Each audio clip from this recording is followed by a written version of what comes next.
Picture this. You finally do the responsible thing. You start saving money. Every month you move a little bit into your savings account. $100 here, $200 there. You feel good about it. Responsible. Disciplined. Financially mature. But then one day you open your banking app and realize something strange. Your savings account has $10,000 sitting there, and it's earning something like 0.5% interest, which means after an entire year, you've made $50. Meanwhile, you keep hearing people talk about investing. Stocks, index funds, compound growth, and suddenly you start wondering, wait, am I doing this wrong? Because saving money is good, but saving alone rarely builds real wealth. And this is where a lot of people get stuck. They know saving is important, but they have no idea how to transition from saving to investing. So in this video, we're going to break down the exact step-by-step path to turn saving into investing without feeling overwhelmed or risking your financial security. My name is Jack. If you're someone who has money sitting in savings but isn't sure how to start investing it, make sure to hit the subscribe button and give this video a thumbs up. Let's start with something that might sound controversial. Saving money alone will almost never make you wealthy. Look, saving is important, but it's not the final goal. It's just the first stage. Because here's the thing. Savings protect your money. Investments grow your money. And those are two very different jobs. Let's look at the math for a second. Imagine you save $10,000 in a typical savings account, earning 1% interest. After 1 year, you have $10,100. Not bad. But now let's compare that with investing. Historically, the S&P 500 stock market has returned about 10% per year on average over long periods. If that same $10,000 earned 10% annually, after 1 year you'd have $11,000.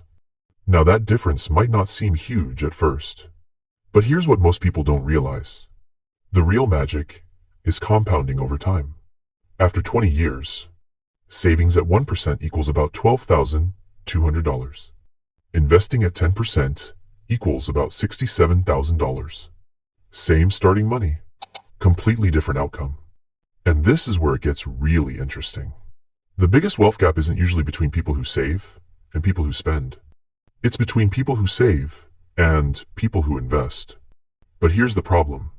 Most people never make that transition. And the reason isn't math.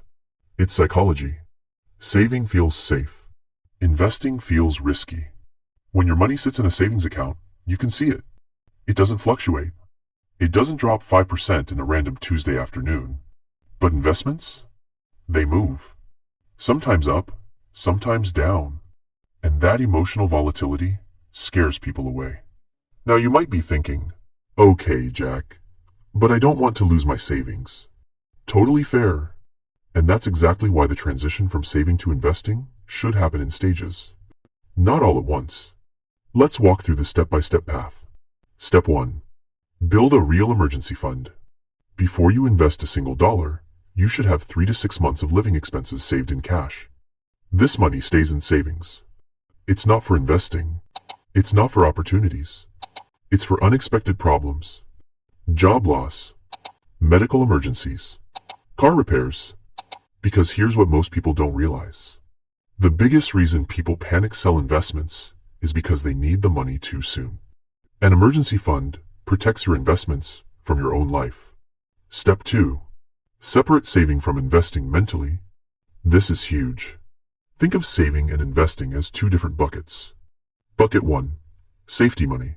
Bucket 2. Growth money. Safety money doesn't move. Growth money is allowed to fluctuate because its job is to grow over time. This mental separation reduces anxiety dramatically. Step 3. Start investing small. Look, a lot of beginners think investing requires thousands of dollars. It doesn't. Many brokerage platforms allow you to start with $50 or $100. The goal isn't massive profits at first. The goal is building the habit, because habits matter more than timing. Step 4. Focus on simple investments first. Here's where beginners often make a mistake.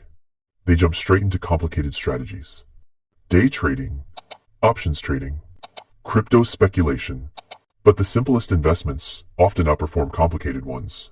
For example, Index funds. These funds track the overall stock market. Instead of trying to pick winning companies, you're investing in hundreds of companies at once. Diversification, lower risk, long-term growth. It's simple, and it works. In fact, legendary investor Warren Buffett has repeatedly recommended low-cost index funds for most investors. Now here's what most people don't realize. The most powerful investing strategy is actually pretty boring. It's called consistent investing. Let's look at a quick example. Imagine you invest $300 per month into the stock market. If the market averages 8% per year, after 25 years you'd have roughly $285,000. But here's the crazy part. You only contributed $90,000. The rest, almost $195,000, comes from investment growth. That's compounding working in your favor. But psychology still matters here.